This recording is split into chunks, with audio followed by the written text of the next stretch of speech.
Hey, welcome to Tabletop Skirmish Games. I'm Lee, and in today's Fighter in Focus video, we're going to be looking at the DARKFLAME WARLOCK for Warcry.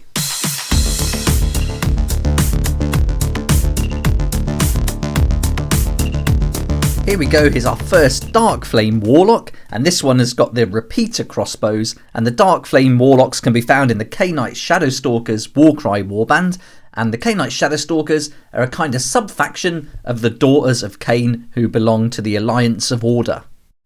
And this miniature here is all painted with contrast paints and some metallic paints and just some real simple highlights, and did a nice wet blend with the contrast paints on this one. And here's the other variety of the DARKFLAME Warlock, this time with the Doomfire ring, exactly the same contrast paints, wet blending with the two different colours. We went for Shyish Purple and the Pterodon Turquoise, and they work really well together, really complemented each other nicely. And so these are the two options you can have, and you can interchange these weapons with both of the miniatures. Here we've got both the miniatures standing next to each other, and you can see that size-wise they come in just under 40mm, and then on the 28mm base, that should give you a good idea of the height and size of these miniatures.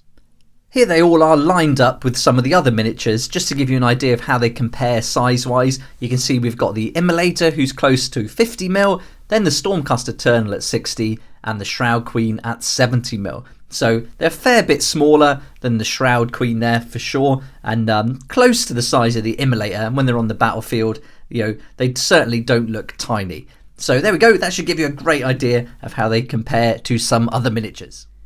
The DARKFLAME Warlock with these two options of repeater crossbows and Doomfire ring are really your ranged weapons. So you're going to be looking to really attack the enemy from a distance with these two fighters and the weapons available to them. They've also come with the Mystic Rune Mark that we'll see as we go through their fighter cards in a second. And so they are the kind of magical element of the warband. I think they're really fun to play and use. And although the Khainite Shadowstalkers has got some great abilities that allow them all to attack from range with a really nice double, I think having these guys in there just to have that extra option and to keep them just that little bit further away from the enemy is a really good way to go. But now we've seen a little bit about them, had a good chance to compare the size, let's have a look at their fighter cards, and then after that we'll have a look at the abilities. So let's start with the first one, and that's our DARKFLAME Warlock.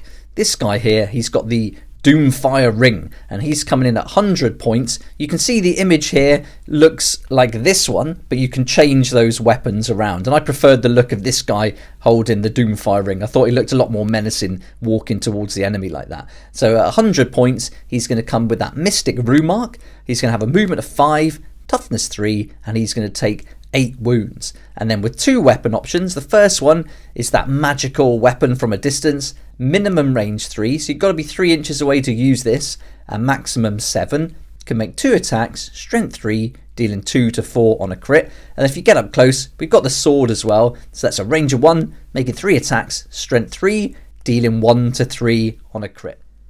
Then we've got our second option, which is the DARKFLAME Warlock with repeater crossbows. And I really like this idea of the miniature leaping back and just unleashing those bolts as they was flying backwards. So I think that was really cool. And again, this is 100 points, so very similar. We've got that same Mystic Rune Mark, movement 5, toughness 3, can take 8 wounds. This time it's just the only one weapon, but it's a maximum of 8 for the range. So you can use this anything up to 8 inches away. So even if you're only 1 inch away, that's fine. You can use this weapon. And this has got 4 attacks, strength 3, dealing 1 to 3 on a crit. The Khainite Shadowstalkers come in the Warcry Catacombs box set, but you can also buy them separately. And in that set, you're going to get plenty of fighters to fill a 1,000-point warband. So you're going to get 9 altogether. So you can certainly field both of these warlocks in there, so they can both play a part. So it's a great idea. You don't have to just choose one weapon, you can have them both. But what you can do is you could put them both with either both with repeater crossbows or both with that Doomfire ring, so you have a little bit of an option there. But I wanted to mix it up and have one of each, and I think it works really well when you play them in the game as well. So I think for 100 points, it's not too bad at all. We'll find out about the ability in a second, but having that range at your disposal is really great. And with that movement 5, that's really nice. They're certainly not tough, and they're not going to take a huge amount of damage, but again, they can attack from range. but it's the abilities that I think are going to really make them worth that 100 points. And as well as looking cool, we want them to do some damage on the battlefield. So let's have a look at that ability now, and we'll also look at the abilities that they can use because they're part of the Khainite Shadowstalkers, and then following that we'll see what universal abilities are best suited to these fighters. Okay, so the first ability is the double called Shadow Leap, and any member of the Khainite Shadowstalkers with the faction rune mark can use this ability. And this double, this fighter can fly when making move actions until the end of their activation. And this is a great ability for all the members of the Khainite Shadowstalkers to use. It allows them to ignore the different terrain. They can leap across the kind of fiery pits, and they can really get across that battlefield really quickly. And so this is a great ability, certainly if you're trying to evade the enemy, maybe you want to attack and then get out of the way really quick, or get on top of some terrain and out of range. And I think this can work out really well. You've also got another ability that any of the members with the rune mark can use, and that's this one, a triple called Dance of Death. And until the end of this fighter's activation, this fighter can finish disengage actions within 1 inch of enemy fighters. So usually when you do a disengage, you have to finish away from the enemy fighters, but with this one you can actually disengage within 1 inch of enemy fighters, so you can move away from one and get close to another, ready to make another attack perhaps in the second round. So that gives you a good option. I must admit I don't really use this ability when I've played them in the past. I think tactically for a triple it's quite a lot, and I think I'd rather use the triple on the actual ability that comes with that mystic rune mark, which is this one here, the triple called Harness Shadow. And with this one, until the end of the battle round, subtract 1 from the attack's characteristic to a minimum of 1 of attack actions made by enemy fighters that target a fighter within 3 inches of this fighter.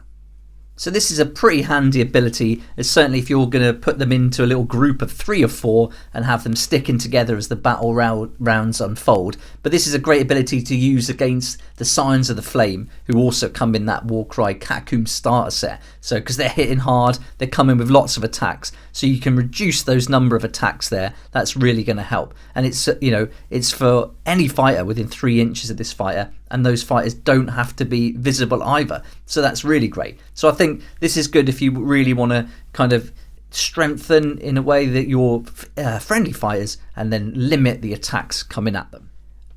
Right, now let's have a look at the universal abilities, and usually I'd like to use a double onslaught, especially for the Doomfire ring, but in a recent errata this has been changed, and the onslaught ability is only available for weapons that have a range of less than 3, so, or 3 or less, so that's really out of the question now, the double onslaught. But I think for these guys, because they're only coming in with 8 wounds, I think we could really make use of this triple respite. And with this one, a fighter cannot use this ability if they are within 1 inch of enemy fighters, and the chances are they're going to be kind of elusive, they're going to be keeping that range, so there's a good chance they're not going to be within that 1 inch, and then so we'll be able to remove a number of damage points allocated to the fighter equal to the value of this ability. So if even if we're getting like triple 4, 5s or 6s, that's a really high amount to be taken, you know, half or more of their health that we can replenish in one go, I think is really worth it. And if you can keep these two in the fight, keep them at range, really just hammering away at the enemy, just bringing them down, then I think this is a good tactic to use. And certainly the universal abilities, I would say the respite is the one most suited to these two fighters. If you like the look of the Khainite Shadowstalkers, and they're a great looking warband, then they're still available. You can get them in the Warcry Catacomb set, or you can buy them on their own, and I'll put links in the description so you can find them at Element Games, and the RRP is £32.50 if you want to go with the box set, but at Element Games you get a great discount. You can save 15% at the moment, and that will come at £27.62, and so that's a great way to get a really awesome warband. You're going to get 9 miniatures altogether, all you need for a nice 1,000-point warband for Warcry. And if you want to pick up the Warcry Catacomb set, then that's also available on the Element Games site, and the RRP on that is £125, but you can pick it up for £106.25 at the moment with that link. And in that set, you're going to get the Scions of the Flame, you're going to get the Catacombs terrain, the above ground terrain, the double-sided board, dice, and everything you need to play. So with the core rulebook as well. So I think for just over £100, it's great value, and you really do get a fun set and an awesome game. So a great way to get started if you haven't already. If you'd like to see how I painted the Warlocks, then those videos are up on the channel already, and I'll show you how I did it with contrast paints to a tabletop ready standard, so you can see both of those with the repeater crossbows and that Doomfire ring. You can also see how I painted the different shroud blades, the Shroud Queen, also the Slaughter Shade, and then I've also done a separate video on how to make these bases, and the idea here was to make them look like they were kind of in shadow, that these fighters were coming out and striking from the shadows. Real simple, easy to do, and great for a tabletop ready finish. And if you'd like to see the Khainite Shadowstalkers in action fighting against the Scions of the Flame, then check them out in the battle report that I've done that's also available to watch on the channel. If you like this kind of content and would like to support the channel, then please check out my Patreon page, and thanks to everyone who's joined so far. It's really awesome. We hang out on Discord, talk about the hobby, share ideas and help each other out, and you'll get some perks there that you're not going to find anywhere else. So I'll put a link in the description, and it'd be great to see you there. I hope you enjoyed the video, and this gave you a good idea about what the Darkflame Warlocks are all about for the Khainite Shadowstalkers. But if you've got any questions or would like to add anything in the comment section below, then please join in. It'd be great to hear from you. But thanks so much for watching. Please like if you like it, subscribe for more videos like this, and don't forget to hit the notification bell to join me next time on Tabletop Skirmish Games.